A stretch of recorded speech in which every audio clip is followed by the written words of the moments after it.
Welcome back to Celebrity Radio. It's Alex talking to the biggest stars and my favourite people, and a man who always delivers is Paul Zerdin. How are you? I'm very well, thank you. How are you? I like that. The biggest stars and Paul Zerdin. No, you are one, and I'll tell you why. You knock it out of the park, you're still filling theatres, you do panto every year and everybody loves you. You're a guaranteed act. There aren't many of those left, are there? Well, I'll take that as a compliment. I just try my best, you know. Is it fun being you? I mean, here we are sat here in Mansfield on a day when you've got a packed house. Tomorrow you're in St Helens. There's a lot of travel involved. Is that hard work? Yeah, it is actually. I mean, I'm more of a professional driver than I am a professional entertainer these days, and it seems to take longer to get everywhere. And I just think there's more cars on the roads, and even though they're widening the roads everywhere, it seems to just slow everything up. If I could take the train everywhere, I would. But I've got a few props. So I'm not the sort of busiest, proppiest show. But however, I've got quite a lot of stuff, and each time I do a tour, I try and make it, a bit sort of bigger and better than the last one, and so you end up filling the car up, and I have to take the car everywhere. So yes, it's absolutely exhausting traveling, but that's just the way it is. Once you're on stage and you've got a lovely crowd, then you kind of forget about that. And it is the life you chose. I mean, you chose to be in front of audiences, and the trouble with that is you've got to go to them. They're not going to come to you. Yeah, they don't come to you. I don't like that. I live in London and southwest London, and maybe I should just give out my address and say, come to me and I'll do a show in my front room. That's the way it is, yeah. And but I mean, some nights or sometimes I'm away out of the country in a different country, so that involves more travelling. So this is actually, this is easy, just up the M1 a bit. Every year I go to Vegas to do my programme there, and I think of you every single year and wonder why you haven't got your own showroom, because it was born to be in Vegas. Is that something that's tempted you? I've actually worked there I've done a couple of weekends there in variety shows. There's a kettle heating up in the background now. It's nice of him. He's totally disregarded the fact we're doing an interview. It doesn't matter. Yes, never mind. We're pros. We can work through this. Yes, I've been to Vegas a few times and performed there, and been on a bill with various acts from Vegas, and they're from Cirque du Soleil and all the shows there. I have a friend of mine who's a producer, and he keeps on saying, one day I'm going to get you the Paul Zerdin showroom there, and you'll have a contract there for 10 years or whatever. And I like the idea of it, but then I think actually 10 years in Las Vegas, I don't know if I could cope with that, to be honest. I love the variety and the fact that I get to travel all over the place. And I can always, I can always leave and go somewhere else. I went to Vegas recently, actually, and I just went to see the new Michael Jackson show, the Cirque du Soleil show, and that blew me away. And I just thought, wow, they really know how to do it in Vegas. And I always come back very sort of re-enthused about show business when I come back from Vegas. Maybe one day, who knows? And it's a place to be inspired. I mean, you go and see Terry Fator, he's still able to do it 8 times a week and still managing to fill audiences on a 10-year contract. I guess you don't want to be there for 10 years, but you could do it for 6 months. I'd maybe give it a go for 6 months. Maybe twist my arm. And those buffets, I mean, imagine the fun you could have eating. I know. Well, it's the same as the cruise ships, I've worked on and off cruise ships, and particularly American cruise ships, and these ships are massive, and so are the passengers. And as they say, they come on as passengers, they go off as cargo, because all there is to do is just eat everywhere. And Vegas is literally just buffet after buffet. But, it's an amazing place. And it's fantastic to see someone like Terry Fator, who was always a good kind of jobbing act, and then he got a fantastic break on America's Got Talent, and now he has his own show at which used to be called the Danny Gans Theatre, and now it's the Terry Fator Showroom. And I've seen his show a couple of times, and it's just great to see a ventriloquist being in front of an audience at the top of the bill in somewhere like Las Vegas. So I think I used to think, when another ventriloquist came along, even though he's in a different country and we're totally different, you'd go, oh, who's that? Another ventriloquist? Oh, great, that's all we need, more competition. But now actually I think, hang on, it opens it up. And the same goes with Jeff Dunham. He's kind of done it on a global, thanks to YouTube, on a global scale, really. And so I think it makes ventriloquism cooler generally, and I don't feel such a freak now. And that's the other thing about you. You are very normal. Most magicians and ventriloquists that I speak to are slightly odd and strange. You seem to be the normalist of the pile. I try and be normal. I spend every night standing on stage talking to myself, or talking to my hand and making it talk back, or making people talk back, whatever it is. But when I come off stage, I don't talk to them.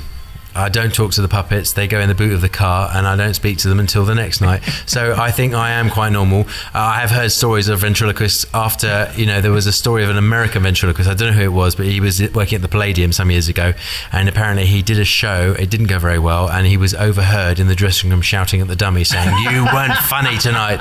You really let me down. You better buck your ideas up." And I think if I ever get to that stage, then I'll have to go where the men in white coats are. I once interviewed a phantom on Broadway who told me he never opens the curtains at home because he wants to stay in the role. You've got to wonder about someone's sanity at that point, haven't you, really? Yeah, there's a famous story about Laurence Olivier, I think, and Dustin Hoffman on the set of Marathon Man, and Dustin Hoffman has to go off and get all ready because he plays this marathon runner who's involved in this big murder thing, and he kind of has to go and get hot and flustered between each take and has to look like he's been running for hours, and so he goes off running for half an hour and comes back on, and then they shout action when he's ready, and then I believe he said, "I can't do it any other way," and Laurence Olivier said something like, "Haven't you ever heard of acting, dear boy?"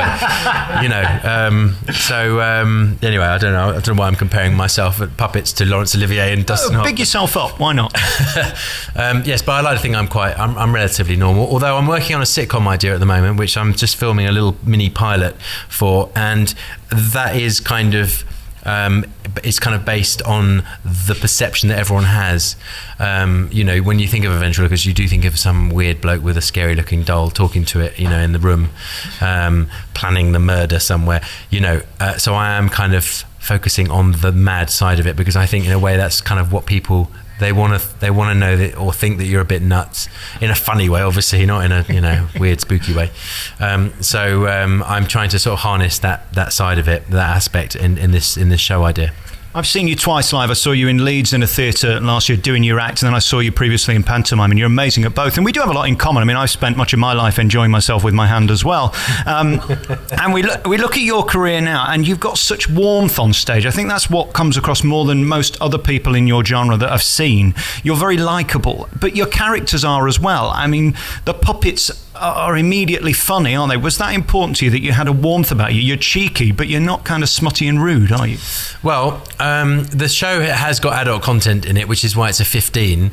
However, it's not particularly rude. It's only rude when we're talking about, for example, there's a moment in the show where I'm talking with Sam, who's my kind of kid puppet. He's a kind of grown-up kid. He's kind of about to become a teenager, but he's also very much in the know and not... he's not, fazed by anything, and he's me. He's a stupid Muppety version of me, really. And we're talking about how he's coping with a hangover after going to this big puppet party with all the famous puppets. And obviously, he talks about getting drunk and getting up to naughty things. So there's an adult kind of content to the show, but it's not particularly rude, and I think you can be funny without being rude. There's a bit of colourful language in there, which just kind of punctuates a couple of moments within the show. So it's not over the top. It's not too much. And I think because I'm able to do pantomime at Christmas in front of a family crowd, and I've come from doing family shows for years and clubs and holiday camps and stuff and cruise ships. I think generally you want the bigger audience, the biggest audience possible, and that involves kids to grannies to any age group, really. And I think I have a kid, I have a baby, and I have an old man in the show, and so it's kind of like all walks of life. So everyone can relate to one of the characters at least in the show, and I think that gives it a kind of warm sort of knowing feeling, because everyone knows someone or something that's happened to a similar sort of storyline in the show, if that makes any sense. No, it does, absolutely does. I'm going to let you go because you're going to be on in just a few minutes. What's going through your head at this point? I mean, is the act so within you now you don't have to think about it? Well, this is a new show, and so I've been doing this show since the beginning of September, and with my old show, which I'd been touring probably for a bit longer, it's in your head, and if I'm doing a private function, I get booked for doing sort of corporate dues and things like that after, all over the place actually. I turn up and do my old act because it's a different kind of, it's a different thing, different setup. The audience haven't necessarily come to see you. You are just the entertainment for after a show, whereas when you're doing a theatre tour, the audience, I think, predominantly know who you are or what you do and have come to see your new show. Otherwise, you get stale, and I think when you can see an act, a performer that's been doing his act for too long, because they're just, I don't know, there's something in the eyes which have kind of gone, and you can just see them doing it autopilot. I kind of know this show now. It's always a bit different because of the audience reaction every night, but at the moment I am kind of roughly thinking I know what's coming when I get out there. But sometimes there has been a couple of moments on the tour where I've got out there and I thought, I've absolutely no idea what's coming next. But because I've got the puppet in my hand, whichever character it is, and they've all got different characteristics. For example, the old man character, he says his catchphrase is "Good God, yes" all the time. He says "Good God, yes," and sometimes that can be just a filler, because I'll be thinking, I don't remember the next joke, what the next bit is, but I'm using his characteristics, his character traits to kind of get away with it. So if you hear "Good God, yes" a lot during the show, you'll know I don't know what's coming next. But generally I kind of, I've got something I can fall back into if I do forget something. But I think that's why all performers love live work. I'm a massive fan of yours. Thank you for your time. Paul Zerdin is on the road now through until the end of October. You got a DVD out as well. What's your website so people can find out the dates? That is most kind of you. It is paulzerdin.com. Brilliant. And we've also learned, don't hang your clothes on the frames. That's what's plastered all over this theatre. You mustn't hang your clothes on the frames. So that's very nice of them to tell us that. Isn't it? And talking of that, I'm going to go and iron my shirt. Yeah, you think you better go and do your show. Paul Zerdin's on tour. You can find out more. Google Paul Zerdin. Thank you very much. Thank you.